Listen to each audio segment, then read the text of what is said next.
All right. Our guest, as I said, is Nicole Jenkins. Hey, Nicole. Hi, how Hey, are how you, are you, my Chris? friend? Hi. I'm so glad that you were able to join us today. I am very proud to be on the Mark Cox Show. Now I feel like I'm like a true St. Louis celebrity. There you go. There you go.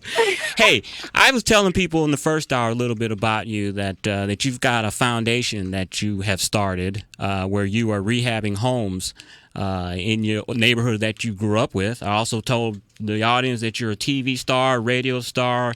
I don't know when you sleep, to be honest with you. But and the one thing that I'm really proud of and like saying is that you are a proud black conservative. Um, Give us a little background on your story and what you're working on. I am a proud black conservative. I was raised Democratic. However, from a business aspect, and I look at things as a whole, I look at problems as a whole. And, you know, you go back to the periodical projects, which were 1954, Mm-hmm. first occupied in 1954. And it was listed as housing segregation. The project had become an icon of failure of urban renewal and of public policy planning. So going back, that's 1954. Mm-hmm. Now you look into 2016. We still have this housing segregation, which brings about inequality along with increased poverty. Fewer banks are willing to invest in these neighborhoods, Mm-hmm. lower home values, poor education, and poor job opportunities. So for me, my niche was to find something that I'm passionate about. Mm-hmm. And I am very passionate about housing in St. Louis City. And I want to emphasize that this is not a black or white thing. This is an impoverishment thing. Right. One thing that I have learned about being in politics last year and being on the trail is that the Republican Party can bring about change. And they can bring about change from a monetary standpoint and Mm-hmm. from a business standpoint. And this is something that the urban core needs. This is something that we're lacking. And a lot of us, we can't see that. We can't follow through with that. We are diehard Democrats.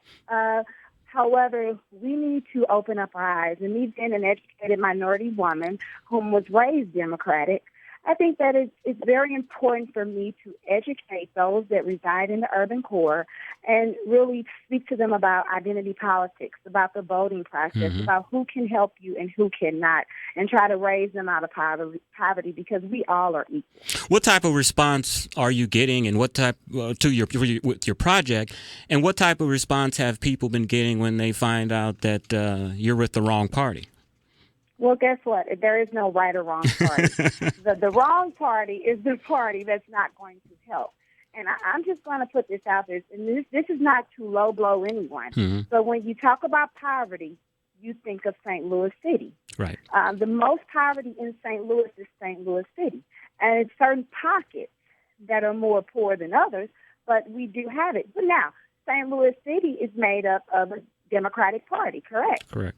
So who's putting who in poverty? And that's the ball that I put in the hands Mm-hmm. of those that live in St. Louis City. So when you come to me and talk about parties and you're supposed to be a Democrat, I think that people need to do the research and they need to see exactly what's going on with their areas. Now, my part comes in when I educate these people that reside Mm-hmm. in those impoverished areas on, hey, you can get this done with this party, or you can sit and live in poverty. Me, I am a conservative, but I am coming to give back. So it's not about a party. It's about giving back and where your heart is. Now, tell me this: I don't want to get too political with you, but what is your view on? You're trying to do some good work in the neighborhood that you grew up with, trying to rebuild the housing stock.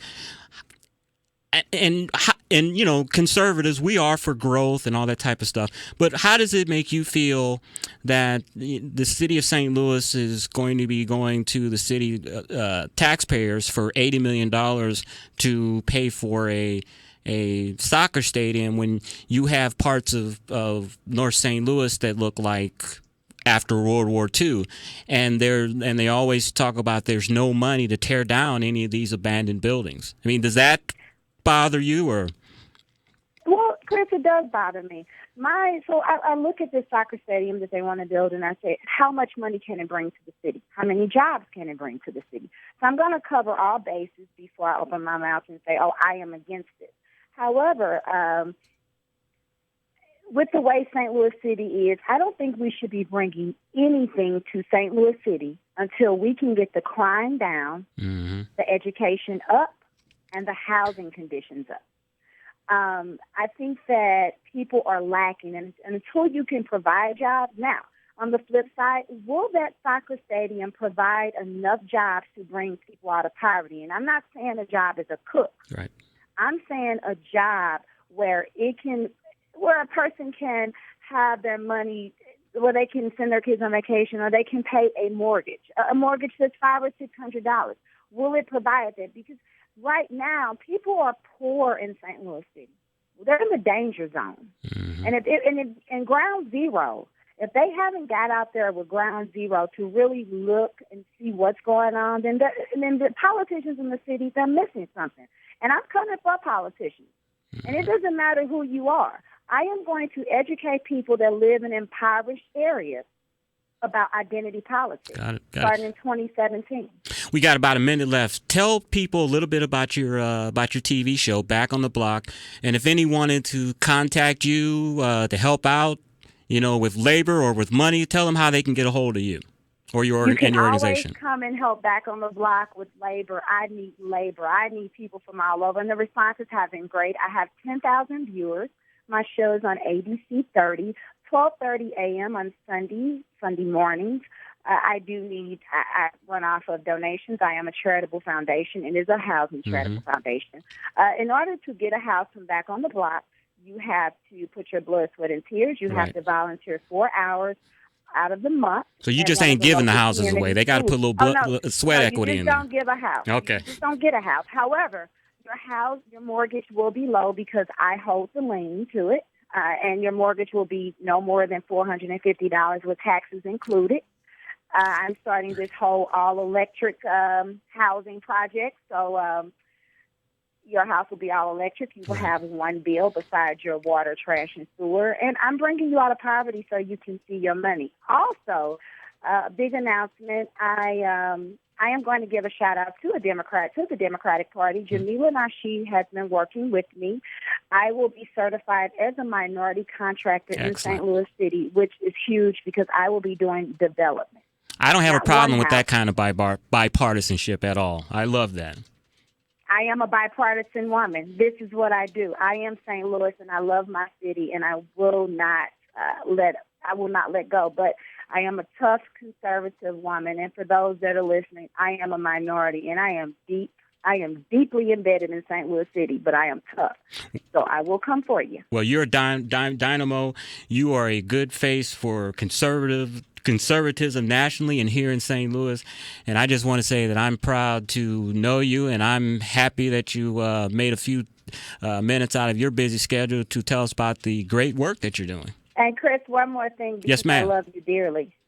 Nicole Jenkins will be running for office. Uh-oh. I'm going to wait till January 1st. So you're breaking news on the Mark Cox Show. That's right, and I need Chris on my team. Well, I'm flattered, but like I said, thank you so much, and making some news. Can you tell us what office that is, or are you thinking about running for? Or is that a secret? It won't be an alderwoman. It won't be one of those positions. It'll be higher up. Okay, well, I'm looking forward to that. So me in 2017, I am a conservative woman on the rise. Well, and we know that, and that's why I had you on, and appreciate you coming on, my friend. And if you want to donate, backontheblock30@gmail.com. Yeah, and do you have a website? On how to donate. Do you have a website? Back on the Block 30. Got it. Okay, my friend, thank you, and I hope a lot of people chip in and help out and make this project the success that I know it's going to be already. That's right. Thank you, Chris. Thanks, Nicole. Appreciate it. All right, bye-bye. Michelle makes me proud. Nicole, I love that. She's a dynamo, and she's just working hard. Hey, when we